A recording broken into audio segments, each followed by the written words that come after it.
서울중앙지방법원 형사 34부는 이재명 대표 공선법 1심에서 중요한 증거와 사실에 관한 판단을 하지 않은 것으로 확인되었습니다.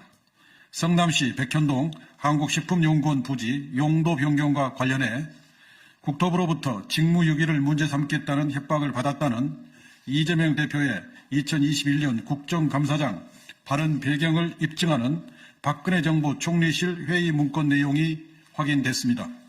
또 식품연구원 부지 용도 변경 매각건 등이 주요 의제로 다루어진 청와대 회의 2014년 3월 12일 회의에서 박근혜 전 대통령이 직접 회의를 주재해 사생 결단하고 규제 계획을 밀어붙여야 한다고 발언한 사실도 언론 보도를 통해 확인됐습니다.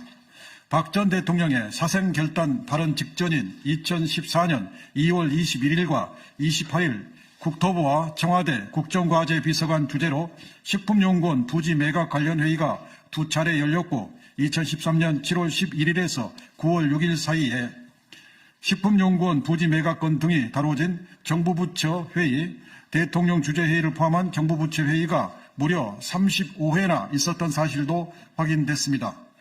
국토부가 성남시에 보낸 압박 문건과 직무유기 문책 압박의 배경으로 볼 수 있는 박근혜 정부의 전방위적 움직임이 있었음을 보여줍니다. 박근혜 정부 총리실 인적문책 지침 하달 2013년에서 2015년 국무총리 지시 공직 복무관리 업무 지침 문건을 보면 박근혜 정부 국무총리실은 매년 초 중점 추진 사항으로 국정과제 및 정책 현안과제 추진 실태를 강조했습니다.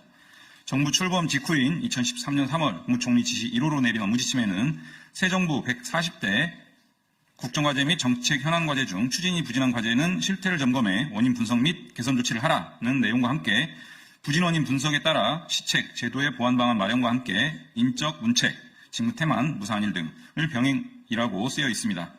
이러한 문건은 2014년 1월, 2015년 1월 총리실 복무지침 문건에서도 확인되는데 특히 2015년에는 국정 성과를 저해할 경우 실태 점검 후 조치하라는 내용이 추가됐습니다.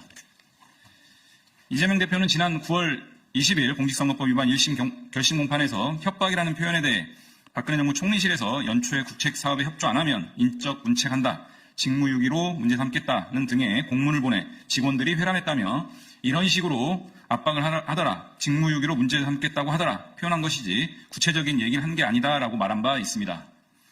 국무총리실 2013년에서 2015년 공직 복무관리 지침 인적 문책 병행 하달 2013년 3월 22일 SBS에 공공기관 부지 헐값 매각 투기 세력 우려 이재명 시장 인터뷰 보도 그리고 대통령 주재 종전 부동산 미 매각기관 점검회의 총 35회 국토부가 성남시의 부동산 매각의 협조 요구 공문 6차례 발송 등 박근혜 정부의 중앙부처가 성남시를 압박한 명백한 증거자료들에 대해 재판부는 언급 자체를 하지 않았습니다.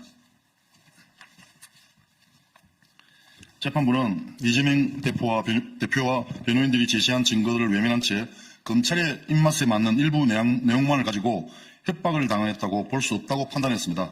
객관적인 증거를 무시한 명백한 오판입니다. 유죄를 정해놓고 끼워 맞추는 수사와 기소, 이것은 말 그대로 사냥입니다. 검찰은 파렴치하게도 국토부 공문 등을 압수해서 가지고 있으면서 증거 기록에 첨부하지 않았습니다. 그래서 변호인들이 어렵게 찾아서 증거로 제출했습니다. 검찰이 백현동 배임 사건을 기소하고도 1년째 사건 기록을 안 주고 버티는 이유도 같은 맥락일 것으로 보입니다. 이는 검찰이 해치고 싶은 상대를 없애기 위해서라면 법치주의의 기본 논리인 헌법 질서를 마음대로 파괴해도 된다는 식의 범죄적 형태입니다. 검찰이 찍어서 기소하고 법원이 이것을 걸려주지 않으면 살아남을 정치인이 누가 있겠습니까?